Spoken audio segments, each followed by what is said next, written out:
Circuler à Bamako, un véritable casse-tête, un non-respect du code de la route, incivilité ou encore manque de courtoisie. Ce sont là, entre autres comportements qui caractérisent certains usagers de la route. Conséquence des bouchons interminables et des accidents souvent mortels, la situation inquiète et interpelle. Au quotidien, l'ANASER, Agence nationale de la sécurité routière, s'active pour éduquer, sensibiliser et informer les usagers sur nos routes. Ces actions sont intensifiées durant toute une semaine dédiée à la courtoisie au volant, une semaine qui a d'ailleurs débuté ce jeudi 28 mars sur l'étendue du territoire national. Et c'est le sujet de ce numéro de l'invité de la semaine. Pour en parler, nous recevons Monsieur Ousmane Ba Maïga, il est directeur général de l'ANASER. Monsieur Maïga, bonsoir. Bonsoir Ibrahim. Merci d'avoir répondu à notre invitation. Encore une fois, chers téléspectateurs, bonsoir également à vous. Et bienvenue dans ce numéro de l'invité de la semaine. Monsieur Maïga, ma première question, qu'est-ce que la courtoisie dans la circulation ou au volant? Merci beaucoup Ibrahim. Bonsoir à tous les téléspectateurs du Mali qui sont au Mali, à l'extérieur du Mali. Vous l'avez dit Ibrahim, depuis un certain temps aujourd'hui au Mali, on a tous le sentiment qu'il y a une certaine agression dans la circulation routière. Agression verbale et malheureusement souvent agression physique. Et donc au-delà donc, du respect des règles élémentaires de la circulation routière qui est consacrée par les lois et les règlements de notre pays, nous avons voulu instituer cette journée de courtoisie pour instaurer un système de tolérance dans la circulation routière. On va parler des objectifs tout à l'heure. Est-ce que vous pensez que le Malien n'est pas courtois au volant? En fait, dans la circulation, vous savez, la circulation de la route est un espace à partager. Donc c'est une cohabitation entre plusieurs usagers de la route. Les piétons, les cyclistes, les cyclomoteurs, les véhicules légers, les poids lourds, les caterpillars, les véhicules de transport en commun. Donc, avec cette cohabitation, il va de soi qu'il y ait souvent des petites tensions, notamment quand il s'agit du milieu urbain. En milieu interurbain, cette question s'y pose moins, mais en milieu urbain où on assiste, comme vous l'avez dit, à plusieurs bouchons de la circulation, où ce qui intéresse un peu l'usager de la route, c'est vraiment son temps de trajet. Et donc, ça peut faire en sorte que souvent, il y a cette agression verbale et voire physique dans la circulation routière que nous essayons donc de combattre à travers ce genre de journées. Oui, et ce sont des journées ou toute une journée ou toute une semaine qui est instituée pour faire face justement ou cultiver davantage la courtoisie dans la circulation sur nos routes. Alors, est-ce qui a motivé l'institutionnalisation de ces journées de sensibilisation? Merci beaucoup Ibrahim. Vous savez, la journée de courtoisie au volant a commencé dans notre pays il y a 13 ans, en 2011. D'accord. Pourquoi 2011? 2011, c'est l'année où, pour la première fois dans le monde, les Nations Unies ont décidé de consacrer une décennie à la lutte contre l'insécurité routière. La décennie 2011-2020. Pourquoi les Nations Unies ont pris cette décennie-là? C'est parce que les États membres des Nations Unies se sont basés sur un rapport mondial qui donne la situation de l'insécurité routière dans le monde. Et ce rapport, il a été préparé et publié par l'Organisation mondiale de la santé. Qu'est-ce que ce rapport dit? Ce rapport, il nous explique clairement que chaque année, dans le monde, plus d'1,5 million de personnes perdent la vie des suites des accidents de la circulation routière. Et 50 autres millions de personnes sont blessées et dont des handicapés à vie. Et donc, il fallait agir d'abord sur l'insécurité routière. Le deuxième fait majeur qui a fait que nous avons instauré cette journée de courtoisie, c'est vraiment à la faveur des statistiques d'accidents de la circulation routière en 2011 au Mali. Toujours la même année, c'est l'année où il y a eu le plus de victimes d'accidents de la circulation routière au Mali. C'était combien? C'était plus de 12 000 personnes blessées et 889 tués. Ce qu'on n'a pas enregistré durant toutes ces années où on a commencé à faire les statistiques d'accidents de la circulation routière. Donc c'est à juste titre, quand nous avons interrogé un peu les statistiques, nous nous sommes rendus compte que quand vous essayez de faire répartir les statistiques, 75% de ces accidents de la circulation routière sont dus au mauvais comportement, au non-respect des règles élémentaires de la circulation routière et donc au manque de tolérance et de courtoisie dans la circulation. Donc c'est le facteur humain. Donc le facteur humain. Et donc c'est pourquoi on a instauré cette journée-là depuis 2011, qui était une journée, comme on l'a dit, on avait commencé d'abord à faire des journées sans accident. On essaye au niveau national d'être dans la circulation, de sensibiliser les gens pour leur dire, bon, aujourd'hui c'est une journée sans accident, adopter de bons comportements, respecter les règles de la circulation et surtout céder les passages même aux piétons ou aux gens qui n'ont pas la priorité. Et donc on a remarqué qu'avec ces genres de gestes, on a pu avoir quelques journées sans accident. Si on peut faire une journée sans accident, ça veut dire qu'on peut dupliquer cette journée plusieurs fois pour réduire les accidents de la circulation routière. C'est pourquoi aujourd'hui notre journée, au lieu d'être une journée, elle devient une journée avec S, donc c'est plusieurs jours de sensibilisation. Est-ce qu'il y a eu un impact durant toutes ces années? Si vous devez faire un bilan, qu'est-ce qui a changé? Est-ce que les Maliens changent de comportement d'année en année selon vous? Écoutez, comme je l'ai dit, ne serait-ce que dire à quelqu'un ne fais pas un accident tel jour et essayer de dupliquer ça pendant plusieurs autres jours, je pense que nous, ça nous fait un gain. Et le gain, nous le mesurons au niveau de nos statistiques d'accidents de la circulation routière. Comme je l'ai dit, 2011, c'était le pic. Et après 2011, c'est vrai qu'on a eu des réductions d'accidents. Mais malheureusement, on a des accidents qui évoluent en dents de scie. Il y a des années où, malheureusement, il y a une hausse. Mais il y a des années également où il y a des baisses. Et actuellement, quel est l'état des lieux aujourd'hui? Si vous devez nous faire un point en termes de statistiques. Vous savez, pas qu'au Mali, quand on regarde au niveau mondial, comme je l'ai dit, quand vous mettez toutes les maladies ensemble, parce que les accidents de la circulation routière sont considérés comme un problème de santé publique. Parce que tous les accidentés terminent au niveau des hôpitaux, donc c'est un problème de santé publique. Donc si vous mettez ensemble toutes les maladies au niveau mondial, les accidents de la circulation routière sont donc la 9e cause de décès dans le monde. D'accord. Et c'est les mêmes tendances au Mali. Le Mali, c'est les mêmes tendances. Et malheureusement, c'est vraiment la population active du pays, les 15-35 ans, qui paient le plus lourd tribut parce que quand on interroge les statistiques, plus de 70% des victimes ont des âges compris entre 15 et 35 ans, donc la population active du pays. Et donc c'est dire qu'aujourd'hui, les accidents de la circulation routière sont en train même de jouer sur même le développement socio-économique de notre pays. C'est pourquoi les hautes autorités du pays ont hissé donc la lutte contre l'insécurité routière au premier plan des priorités gouvernementales pour pouvoir donc éradiquer ces fléaux-là qui peut être évité, comme je l'ai dit, parce que comme je l'ai expliqué aujourd'hui, 75%, c'est du fait tout simplement qu'on ne respecte pas les règles élémentaires de la circulation routière. Et vous avez lancé aujourd'hui même des activités de sensibilisation. Est-ce qu'on peut en savoir davantage? Qu'est-ce que vous allez faire concrètement durant cette semaine? Comme je l'ai dit, aujourd'hui, bon, on n'est plus dans les journées de sécurité routière. On a essayé donc d'étaler le nombre de jours de sensibilisation. Et ce qu'on a fait cette année, c'est qu'on a orienté tous les efforts sur les conducteurs professionnels. Pourquoi sur les conducteurs professionnels? Souvenez-vous qu'en 2023, nous avons assisté malheureusement à des accidents graves qui impliquent les transports en commun des personnes.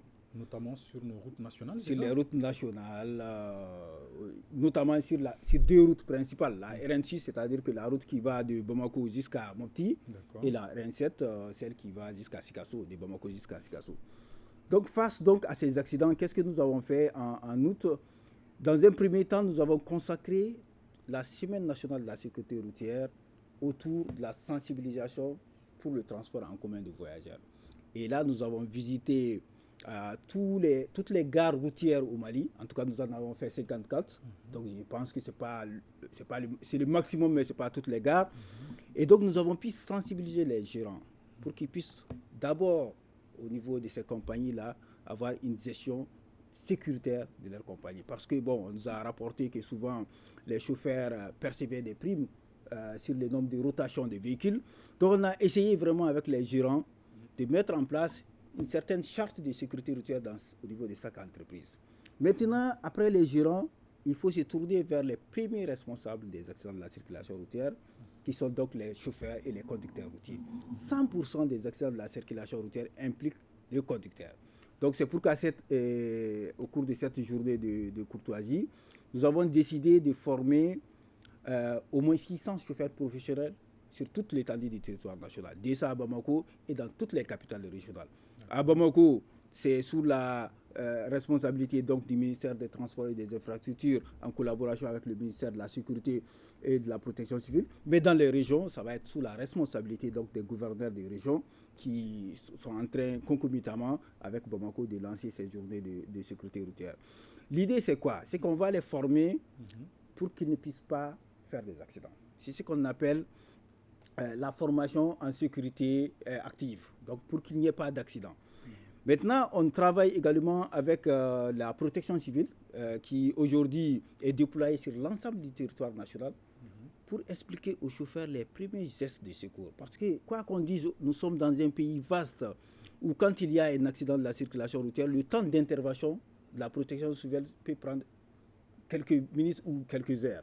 Donc, en attendant, nous sommes en train de faire en sorte que les chauffeurs eux-mêmes puissent faire les premiers gestes de secours en attendant l'arrivée des protections civiles. Donc, les services de protection civile. Donc, c'est cette activité-là que nous sommes en train de mener au niveau national pour faire en sorte que les chauffeurs professionnels qui ont la responsabilité de conduire souvent 50, 60, voire 80 personnes puissent être vraiment les modèles dans la circulation routière. Au-delà de la protection civile, est-ce que vous avez d'autres partenaires avec qui vous travaillez durant cette semaine ou pour sensibiliser davantage les populations? Oui, nous travaillons, effectivement, comme je l'ai dit, nous travaillons avec la protection civile, ça c'est dans le cadre de la formation et de la sensibilisation.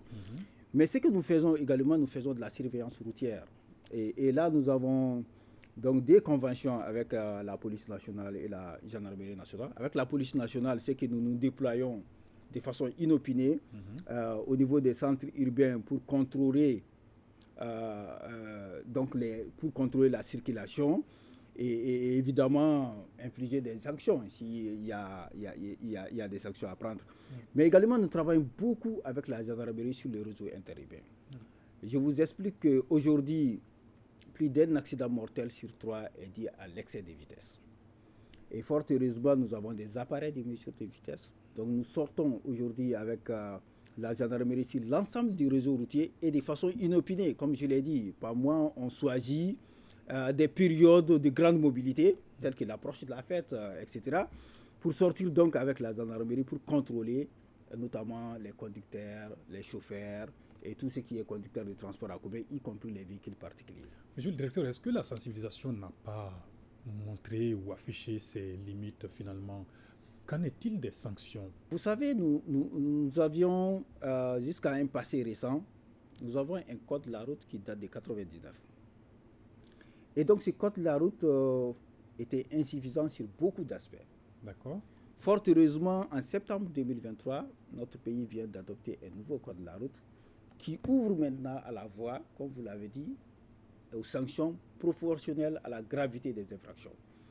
Et qu'est-ce que nous sommes en train de faire? Nous sommes en train, même au cours de cette formation, nous sommes en train d'abord de vulgariser ce code de la route-là pour l'expliquer, parce qu'il faut le dire également, la majeure partie de nos conducteurs sont des analphabètes. Donc nous sommes en train de vulgariser ce code de la route-là, expliquer ce nouveau code de la route. Et dès le mois de juin, je pense que nous allons commencer l'application intégrale de ce code de la route-là. Justement, dites-nous les grandes lignes de ce code de la route. Que dit essentiellement ce document? Qu'est-ce qu'on y trouve? Vous savez, en 1999, nous avions un parc de moins de 200 véhicules au Mali. Aujourd'hui, nous en avons plus de 600 000 véhicules immatriculés à l'intérieur du Mali. En 1999, quand on faisait l'ancien code, il n'y avait pas une prolifération des engins à deux roues. Il n'y avait pas les tricycles, il n'y avait pas les mototaxis. Donc, tous ces nouveaux engins qui ont été introduits dans la circulation routière n'étaient pas réglementés. En 1999, il n'y avait pas de téléphone au volant, qui est quand même une des causes principales des accidents graves de la circulation, surtout en milieu urbain. Beaucoup d'accidents qui se produisent en milieu urbain sont imputables à l'usage des téléphones tenus en main pendant la conduite. Bref, donc, ça veut dire que notre code de 1999 présentait beaucoup d'insuffisances et ces insuffisances, fort heureusement, ont été corrigées dans le code de 2023 qui nous permettra désormais de faire en sorte que nous puissions faire des contrôles récurrents avec la police au niveau des centres urbains et avec la gendarmerie sur les réseaux routiers interurbains. Donc il faut s'attendre à des sanctions dans les jours et semaines à venir. Il faut non seulement s'attendre à des sanctions, mais il faut surtout noter qu'aujourd'hui nous sommes équipés. Vous savez, il y a quelques années, on ne pouvait pas mesurer la vitesse. On le faisait sur la base peut-être de la distance de freinage, on regardait entre le lieu de freinage et le lieu d'impact, quelle distance a été parcourue et on déduisait tout de suite la vitesse. Dans les années en 2010, on a acquis quelques radars. Mais c'est des radars qui affichaient juste des vitesses sans préciser et qui sont contestés, malheureusement. Parce que, bon, quand il dit à quelqu'un qu'il est en excès de vitesse et que tu lui montres le radar, il peut contester pour dire que ce n'est pas son véhicule. Effectivement, parce que ce radar ne permet pas de faire des vidéos et des photos. Aujourd'hui, fort heureusement, la laser a acquis des radars de dernière génération qui permettent de faire des vidéos et qui permettent de faire des photos. Donc, sur le plan du contrôle de la vitesse, aujourd'hui, nous sommes en mesure de contrôler la vitesse sur toute l'étendue du territoire avec des preuves. La deuxième chose, c'est que nous avons acquis également des matériels de contrôle du taux d'alcoolémie. Et là, également, dans un passé récent, on n'avait que des souffleurs, ce qu'on appelait des alcotests, et qui permettaient juste de mesurer le taux d'alcool normal. Donc, qui ne permet pas de mesurer, par exemple, le taux de drogue. Malheureusement, les études que nous avons en notre possession nous indiquent qu'aujourd'hui, les chauffeurs prennent plus de drogue qu'ils ne boivent d'alcool. Donc, ça veut dire qu'il fallait s'équiper maintenant en testeur de drogue. Et pour la première fois, la laser a acquis l'année passée un certain nombre de testeurs de drogue avec des kits qui permettent donc de tester jusqu'à 6 drogues. Donc, avec ces outils et avec ces outils de dépistage sur le terrain, donc parce que c'est des dépistages in situ sur le terrain qui permettent de donner le résultat tout de suite. Et donc, on est à mesure de dire qu'aujourd'hui, on peut vraiment faire cette surveillance des routes. Et le code de la route également nous donne ses prérogatives largement pour pouvoir faire donc ces... Monsieur le directeur, parlons à présent du cas particulier de Bamako. Vous avez évoqué les tricycles, vous avez évoqué les engins à 2 roues, on a les taxis, on a les Sotramas, des véhicules personnels. Difficile, très difficile de circuler à Bamako. Et cette année, vous mettez un accent particulier dans la formation des chauffeurs professionnels, mais les citoyens que nous sommes, qu'est-ce que vous allez faire concrètement pour nous sensibiliser davantage? Vous savez, les citoyens, comme vous l'avez dit, nous faisons beaucoup de campagnes de communication et surtout ce qu'on appelle les campagnes de communication de proximité. C'est-à-dire que nous avons beaucoup de cibles. Nous avons des cibles des jeunes. En fait, nous avons réparti les cibles en plusieurs catégories. Il y a la catégorie des jeunes et donc les notions de sécurité routière qu'on les apprend. Parce que pour nous, la sécurité routière, elle commence depuis l'école primaire jusqu'à l'université et même au-delà. Donc à l'école primaire, ce que nous avons fait, il y a d'abord une recommandation communautaire qui nous demande d'instituer même l'éducation à la sécurité routière dans les écoles. Fort heureusement, avec le ministre de l'Éducation d'ailleurs, l'actuel ministre de l'Éducation nationale que je salue, qui a été saisi par le ministre des Transports et des Infrastructures, il a pu quand même mettre dans le cursus de formation des maîtres donc, l'éducation à la sécurité routière. Donc désormais, la sécurité routière va être enseignée. Pour l'instant, ça va être enseigné comme une matière optionnelle, mais plus tard, ça va être une matière intégrale qui fera partie donc, des évaluations. Ça, c'est pour que l'élève d'aujourd'hui puisse être le citoyen modèle dans la circulation routière demain. Maintenant, pour les autres usagers de la route, aujourd'hui, on est en train de former les chauffeurs, mais avant les chauffeurs, nous avons formé les femmes, nous avons formé les porteurs d'uniformes, nous avons formé les journalistes, y compris les journalistes de l'URTM. Nous avons formé également tout ce qui concerne les associations, parce qu'on a un pool d'associations de sécurité routière que nous formons parce que nous ne pourrons pas être déployés partout. Et donc, ces associations-là servent de relais à la laser dans les localités où nous sommes absents. Nous sommes particulièrement inquiétés par les mototaxis, surtout si ce sont des jeunes quand même qui viennent du monde rural. Sincèrement, je suis d'accord avec vous, Ibrahim. D'ailleurs, l'ancien code de la route ne prévoyait même pas, y compris les nouveaux, ne prévoit pas les transports en commun par moto. Ça n'existe pas. Alors, il se trouve qu'à Bamako, il y avait une demande qui n'était pas satisfaite, qui était là, une demande de transport. Au-delà des Sotramas, au-delà des véhicules particuliers, donc il y avait une demande de transport qui n'était pas satisfaite. Et donc ces mototaxis sont venus prendre cette demande-là et pour combler ce gap-là. Nous, ce qu'on a fait dans un premier temps, c'est de faire en sorte d'abord que le ministère des Transports et des Infrastructures a initié une opération spéciale. Comme vous l'avez dit, c'est souvent des ruraux qui quittent du pouce-pouce à la moto. Donc, on a initié au niveau du ministère des Transports et des Infrastructures une opération spéciale de permis et de cartes grises. Cette opération a consisté à faire quoi? Elle a consisté à ce que l'État puisse renoncer à un certain nombre de taxes sur les permis pour permettre au maximum de ces conducteurs de motos-là d'avoir le permis de conduire. Donc, ils feront la théorie et ensuite la pratique. La deuxième chose, il fallait immatriculer les motos pour les identifier, pour que, dans la circulation, en cas de problème, que la police routière puisse prendre les dispositions. La troisième chose que nous avons fait, c'est que nous avons fait une vaste campagne de communication pour que ces conducteurs-là puissent porter le casque de protection. Et aujourd'hui, je vous dis, quand vous regardez au niveau national, le dernier sondage que nous avons fait, c'était en décembre 2023, on était à un taux national de l'ordre de 21%. Donc 21% des conducteurs et des passagers de moto portaient les casques. Mais ce taux, il est de 68% pour les conducteurs de mototaxis. Ça veut dire qu'eux, au moins, ils adoptent un peu la conduite professionnelle. Donc c'est ces mesures-là que nous sommes en train de mettre en place pour que vraiment les mototaxis qui, pour moi, sont appelés peut-être à ne pas prospérer parce que c'est ce qu'on sait, puissent quand même circuler en ce moment où ils ont cette demande à satisfaire là en toute sécurité. Parlons à présent, monsieur le directeur général, de vos activités de façon globale. 2023, vous avez mené plusieurs actions. Qu'est-ce qu'on peut retenir de l'action de l'ANASER au plan national de façon globale pour que la sécurité routière soit véritablement une réalité au Mali? Vous savez, 2023 a été surtout marqué par des réformes institutionnelles parce que, comme vous l'avez dit, tant qu'on n'a pas une bonne législation, tant qu'on n'a pas des documents juridiques holistiques, on ne peut pas lutter véritablement contre l'insécurité. Donc 2023, d'abord, il y a eu beaucoup de réformes. La première réforme a concerné d'abord l'ANASER elle-même. Parce que la structure ANASER, c'était, vous savez, au niveau mondial, les agences de sécurité routière sont appelées des agences directrices de sécurité routière. D'accord. Et au niveau mondial, on a donné, la sécurité routière repose sur 5 piliers. Le premier pilier, c'est la gestion de la sécurité routière, tout ce qui concerne l'aspect institutionnel, l'aspect formation, etc. Le deuxième pilier, c'est la sécurité des infrastructures. Le troisième pilier, c'est la sécurité des véhicules.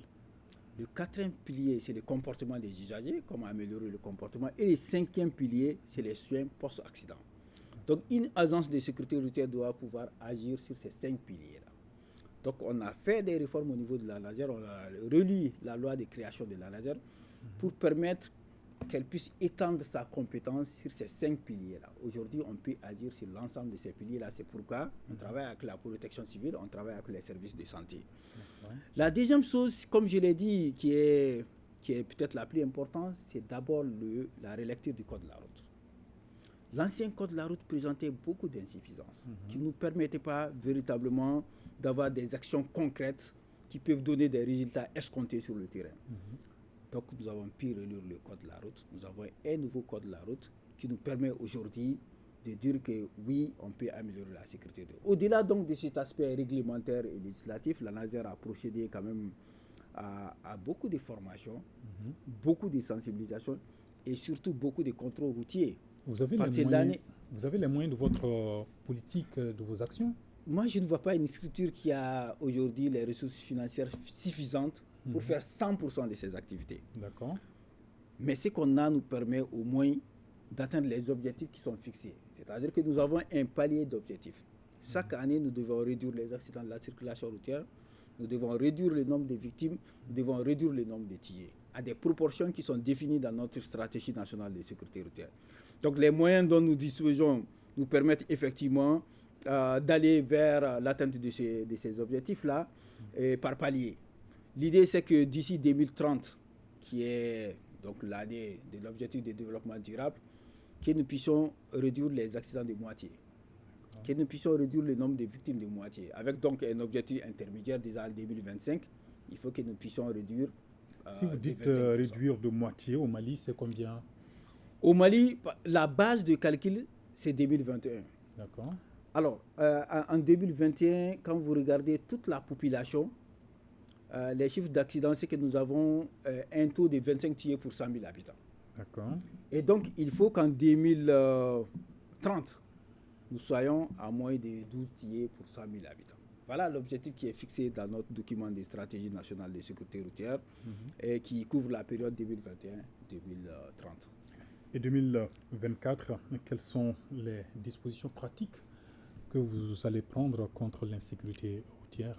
2024 sera toujours marqué par l'intensification des campagnes de sensibilisation et de formation, mais surtout nous allons mettre un accent sur le contrôle sanction des infractions. En 2023, nous avons pu mener avec la police et la gendarmerie plus de 100 contrôles inopinés sur l'étendue du territoire national. Cette année, nous voulons porter ce nombre à plus de 150. Ça veut dire que chaque mois, nous allons sortir avec nos appareils, avec la police, avec la gendarmerie sur les réseaux routiers pour contrôler, pour sensibiliser, mais surtout pour sanctionner également les infractions aux règles de la circulation. Comme vous l'avez dit, la sensibilisation peut réduire les accidents, mais toutes les études ont montré que la sensibilisation ne peut réduire les accidents qu'à hauteur de 20% maximum. Ce qui peut réduire les accidents jusqu'à 50 voire 60%, deux choses. La première, c'est ce que nous faisons, donc le contrôle routier. Il faut qu'on surveille constamment les réseaux routiers et que chaque conducteur puisse se dire qu'à tout moment, un policier, un gendarme peut sortir pour le contrôler et l'administrer des sanctions proportionnelles donc à la gravité de l'infraction. La deuxième chose, c'est d'agir sur l'infrastructure routière. Vous savez, notre pays a décidé de transposer, donc à transposer la directive de l'UEMOA qui consacre l'audit de sécurité routière. Aujourd'hui, ce qui se passe, c'est qu'on ne peut pas construire une route au Mali tant qu'elle ne répond pas aux dimensions sécurité routière. Donc les dimensions sécurité routière sont prises en compte dans toutes les nouvelles constructions des routes. D'ailleurs, les bailleurs de fonds ne financent même pas les routes pour lesquelles il n'y a pas cet outil de sécurité routière. Donc notre pays a décidé désormais, à chaque fois qu'il y a une étude routière, à chaque fois qu'il y a un projet routier, d'inclure un volet sécurité routière pour que la route qu'on va mettre en circulation, qu'on va mettre en service, ne puisse pas produire l'effet contraire.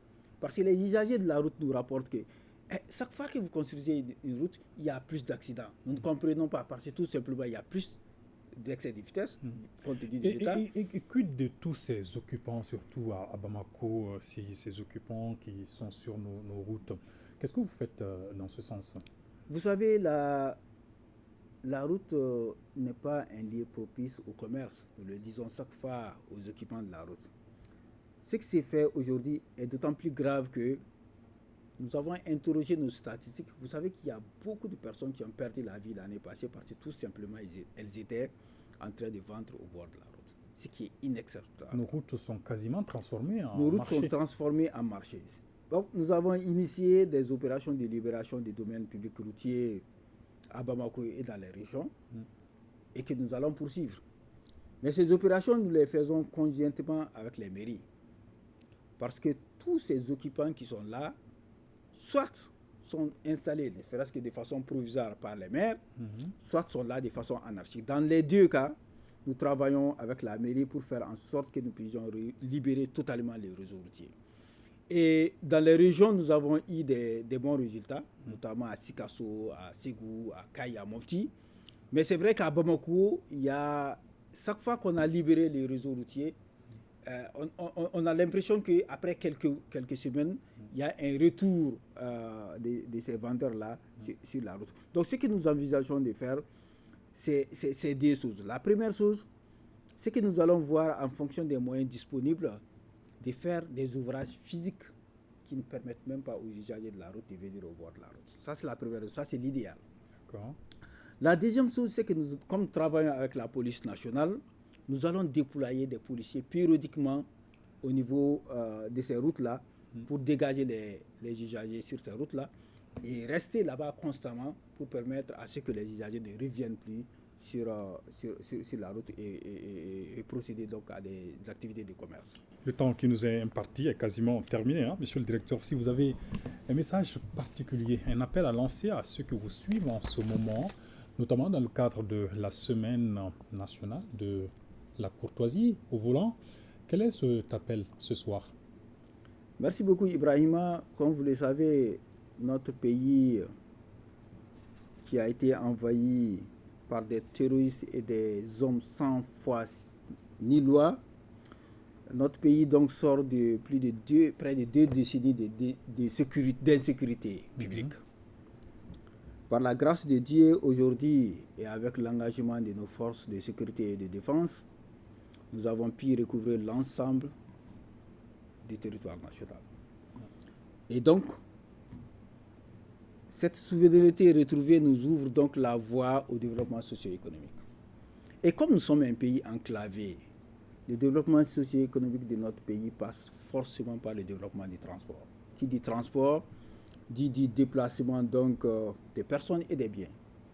Et donc pour faire déplacer les personnes et les biens sur un pays aussi vaste que le nôtre, et qui va chercher même ces marchandises au-delà de nos frontières, il faut renforcer la sécurité routière. Le premier facteur, qui est un facteur sur lequel nous devons agir, comme je l'ai dit, c'est le comportement humain. Et donc, un seul appel, c'est de dire à tous les usagers de la route, à toute la population, de respecter les règles élémentaires de la circulation routière. Parce que chaque victime que nous perdons, c'est donc un frein au développement socio-économique de notre pays. Donc, respect de la circulation routière, respect du code de la route. Merci beaucoup, Monsieur le Directeur Général. Merci. Je rappelle que nous recevions ce soir Ousmane Ba Maïga, il est Directeur Général de l'ANASER, Agence nationale de la sécurité routière. Merci, chers téléspectateurs, de nous avoir suivis. Nos programmes se poursuivent. Excellent moment de télévision à notre compagnie. Bonsoir.